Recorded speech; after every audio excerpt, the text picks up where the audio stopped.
All right, so the video I have for today, or the topic I want to talk about today, is I want to talk about some of the strange relationships that police officers have that I think the general public would be really surprised by.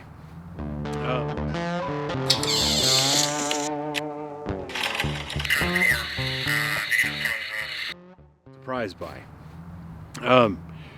There's this concept of, I don't know if it's a concept, but I get this feeling that the general public thinks that the relationship between police officers and criminals, or people that we arrest, they have this idea of what it's like. That when we slap the cuffs on somebody, we're angry at that person, and we have this like strange hatred for this person, or disgust of the person and the thing, and that's what it means to go after somebody and arrest them.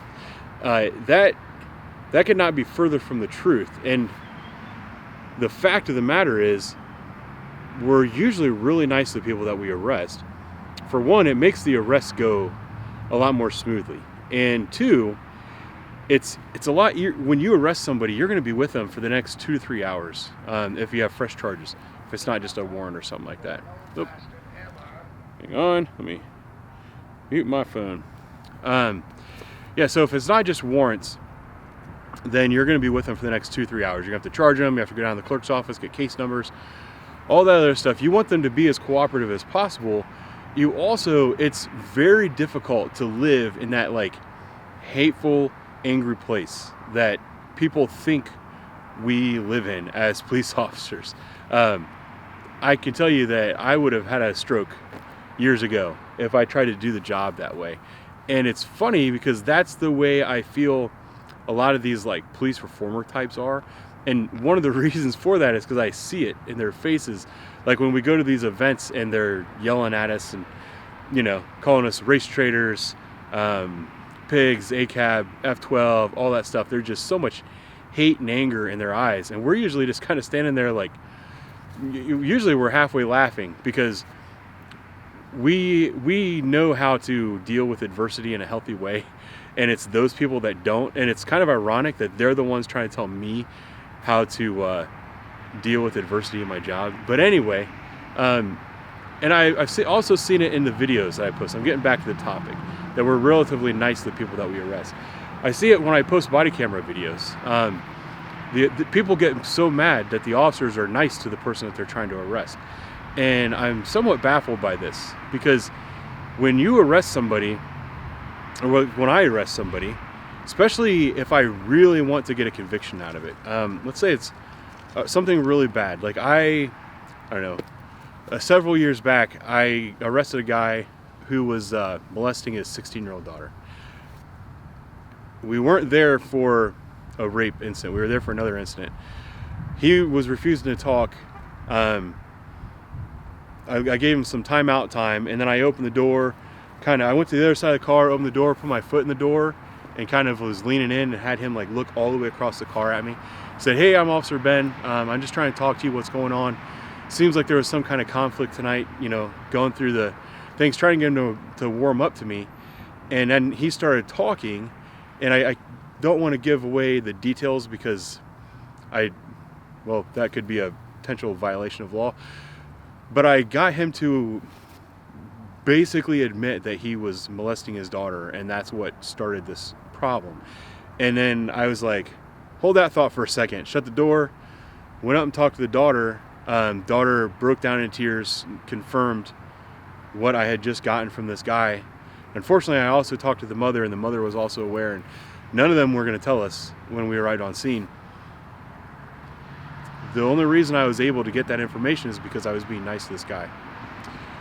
I didn't even know I was going to tell that story today. It's not a fun memory. It's not something I was prepared to hear when I heard it that night. So, I don't know. But the moral of the story is we're relatively nice to these people, and sometimes that relationship even catches me off guard. And the thing that's kind of jogged my memory today and made me want to tell this story is I was leaving the hospital today. We had some person who we arrested, and they had to have some surgeries. When that happens, we have to go to the hospital and wait outside their room until they're released from the hospital, and then we take them to jail. Sometimes it takes months. I'm not going to go into that story today, but we've had many people who have been involved in shootings and almost died, and then we have to sit on them in the hospital for months on end. This guy we've been waiting on for like a week. But I'm walking out of the hospital and carrying my lunchbox because I was there for 4 hours. I was tired. It was the end of my shift. I was going to be late if I didn't hurry up and get back to the precinct. I walk out the door. I'm walking down the sidewalk, and this voice off to my left is like, "Hey, how you doing?"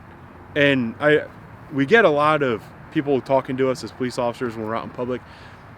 That one was a little bit more personable than what I'm used to. And I was like, crap. I was like, I'm running into someone that I know. I'm trying to get home. I want to see my kids. I want to get to the gym. And I turn.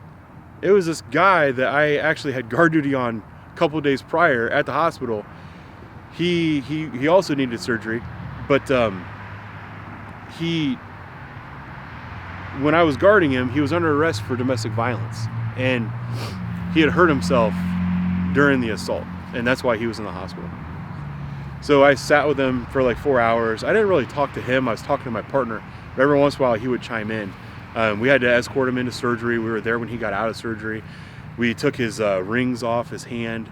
When he woke up, we gave his rings back to him, all that kind of stuff. And when I was walking out of the hospital today, he was walking back in. He had already been discharged from the hospital from his surgery, gone to jail, bonded out, and was heading back to the hospital for a checkout when I happened to be walking out of the hospital. And he showed me his wound, and it's surreal, because I'm looking at this guy and I'm thinking, this is that dirtbag that I know what he did to his ex-girlfriend or whatever the relationship was. I can't remember. And I remember sitting there with him thinking it was strange that he was so nice. That's a whole nother story. But when he saw me, he wasn't afraid of me. He wasn't even put off by me. The fact that I knew what he had done didn't raise any alarm bells for him. It wasn't like he was like gonna cover his face and kind of try to slide by. He's like, oh shit, it's the cops. He was genuinely happy to see me, wanted to show me his progress and all that. And the thought that it kind of brings up in my mind is this.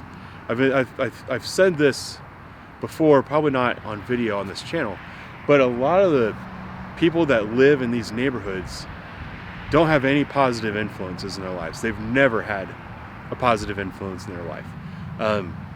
Everybody that they know is a drug addict, an alcoholic, unemployed, has never held down a job. Their parents can't get along. They've had to live with conflict their entire life. And then when they see us, they see how calm we are, how polite we are, that we're wearing clean clothes, that we smell good. You know, these are all things that the average person takes for granted. That the people in these places, they don't experience that. When they see somebody like that, and often we're the only people that will interact with them. We're the only people from outside of their neighborhood who they encounter on a daily basis. And they have such a high level of respect for us. It's just really strange. It's something that I don't know. It's really hard for me to describe. Like, the people in the ghetto, if you want to call it that, or the hood, this guy was white before people start calling me racist. They legitimately treat us better. The people that we arrest and then we encounter on the street after we've arrested them, they treat us better than the people in the nicer neighborhoods outside of town, or in the suburbs, just on the outskirts. The people out there are the ones that come into the downtown area with picket signs and all that stuff and throw things at us and say mean things to us. Not the people who live in these neighborhoods. They're generally really happy to see us, even if the last time they saw us is when they were in cuffs and I'm the one that put the cuffs on them. I don't know. Kind of rambled tonight, all over the place. I didn't know half that stuff was going to come out of my mouth. But I don't know. Chalk that up for my thoughts for today. That's definitely my thoughts for today. I'll talk to you guys later.